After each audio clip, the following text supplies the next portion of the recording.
Alright, it's your boy Akeen and welcome to today's vlog. I'm here to recap what we just seen this past weekend with the game between Army and Navy and the college football awards given to the nation's top players. Now I'm going to first talk about the Army-Navy game. The game was pretty much neck to neck and Navy ended up pulling the 27-21 victory. Now for Army, they actually outplayed Navy offensively, actually having more offensive yards, more passing yards to be exact. 77 yards passing to just 13 for Navy. But the time of possession was key to this matchup and was the difference maker of this game.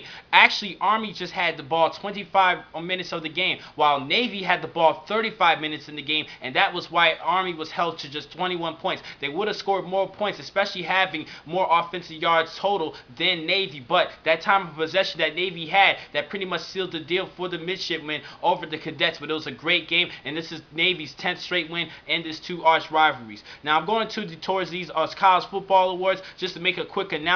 The Outland Trophy was given to the nation's best interior lineman. That was given to Barrett Jones of Alabama. He had a great prolific year, opened up holes for Trent Richardson. Jim Thorpe Award is given to the nation's best defensive back. That was given to Maurice Claiborne of LSU. He plays opposite of Tyrann Mathieu. He had 6 interceptions this season and 46 tackles. He's a great cover corner and the best in the nation according to the Jim Thorpe Award Foundation. Going to the Maxwell Trophy, given to the nation's most outstanding player. This was given to Player of the Year award, Andrew Luck of Stanford. He also won the Johnny Unitas Golden Arm Award for his passing this season, 35 touchdowns. He had a big year, and he was actually one of the front runners for the Heisman Trophy winner. Now, going to the Dirk Walker Award, given to the nation's best running back. I humbly believe that Monty Ball deserved this award, but the award was given to Trent Richardson of Alabama. He had a great year, over 20 touchdowns total and 1,500 yards rushing. He had a great year. He somewhat did deserve this award, but I believe that Monty Ball should have won it because he had more productivity than Richardson. But still, Richardson still deserved the award.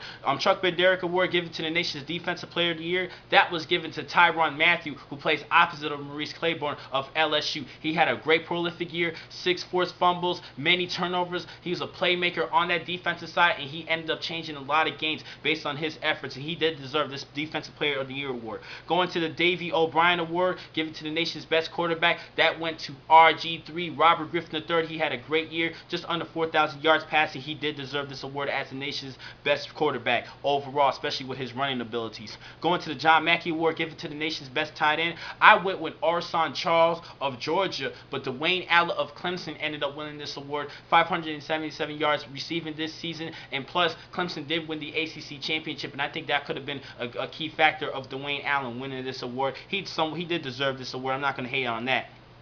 Lou Groza Award given to the nation's best place kicker. That went with Randy Bullock of Texas A&M. I went with that correctly. He had over 86%.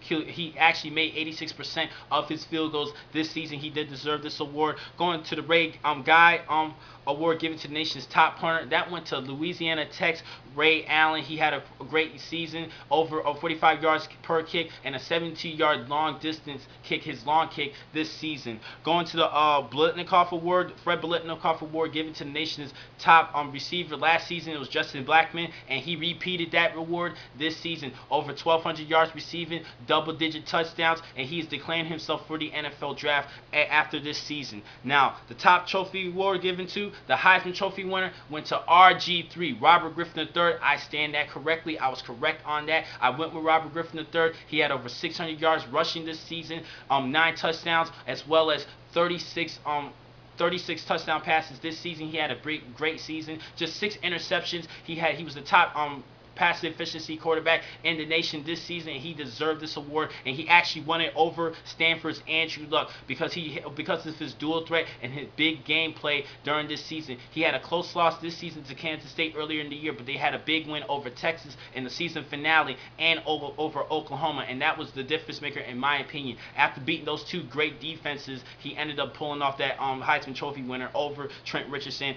and Andrew Luck.